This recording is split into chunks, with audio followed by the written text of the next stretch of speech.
स्वाधीनता आंदोलन समय मुक्ति संग्राम समय इरम माटीर जो अवदान रही इरम्र दायद मानकर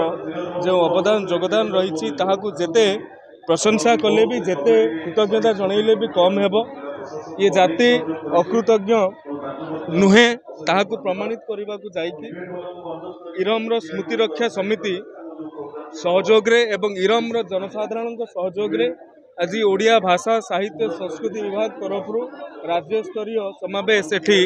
आयोजित होती जो राज्यर वरेण्य स्वास्थ्य मंत्री परिवार कल्याण मंत्री श्री मुकेश महालिंग योगदान करथिले सांसद को समेत स्थानीय विधायक तारू आरंभ करी समस्त जनप्रतिनिधि शहीद को नाम रे एकत्रित होते ये माटीर उन्नति कल्पे इति मध्य राज्य सरकार 1 कोटी टंका घोषणा करिसेंती तत्सहित आज भी आमर खुशीर कथा मंत्री महोदय घोषणा करिसेंती जे खूब शीघ्र ए पीएचसी को जेतेबेले 1850 डाक्टर आसीजिबे सेतेबेले ए पीएचसी को मध्य डाक्तर नियुक्ति करा जिवो तत्सहित जातीय कवि बांछानिधि महांती पूर्णावयव प्रतिमूर्ति मध्य इरम अंचल स्थापित होगा।